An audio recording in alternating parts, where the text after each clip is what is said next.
সালমান রহমান একটা মুরগির খোপও পেল না পালানোর জন্য। তার যে লক্ষ কোটি টাকা, তার একটা পরিচিত লোক নাই যে বসবে। এবং আইনজীবীও কিন্তু তার পক্ষে যাই নাই। এবং আপনি লুক এট দ্য হেট্রেড, মানুষ কিভাবে সেখানে গিয়ে ডিম মারছে, স্যান্ডেল মারছে।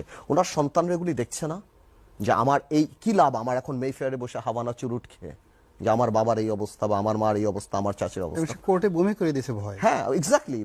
আছে কি লাভ কি? আমি যখন দেখছি সোশ্যাল স্ট্যান্ডার্ড কোথাও গেল, টাকা doesn't matter, even a prostitute makes money, it seriously doesn't matter আপনি কতটা পায়। টাকার সাথে যদি, শুনেন আমি আপনাকে একটা কথা বলি, এই কথাটা মনে রাখবেন, আপনি যদি টাকা পয়সা কামাই করেন না, দ্যাটস প্রফিট।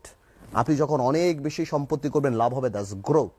ওর মধ্যে যখন মোরালিটি থাকবে, that's success, that is success. So আজকে সালমান রহমানদের কোটি কোটি হাজার হাজার লক্ষ কোটি টাকা, সালমান কেন, সালমান বলেন, এসালম বলেন, যাদের বলেন, এদের জন্য কি অপেক্ষা করছে? এই যে অসম্মানী অপেক্ষা করছে, যেটা রনি একদম ঠিক মতো বলেছে, এদের সন্তানরা ভবিষ্যতে কি মুখ দেখাবে, কার সাথে কথা বলবে? এটা তো আল্লাহ তো ওইটা রেখে, আমি বললাম না যে ওনার মনে করেছিল যে অন্য কাউকে টাকা দিয়ে দেবে, কিন্তু আল্লাহর দরবারে তো টাকার কোনো দাম নাই, আল্লাহ নারাজ হয়েছে। আমি আজকে দেখছিলাম সালমান এক জায়গায় বলছে যে কোরআনে তেমন কোনো সমস্যা নাই।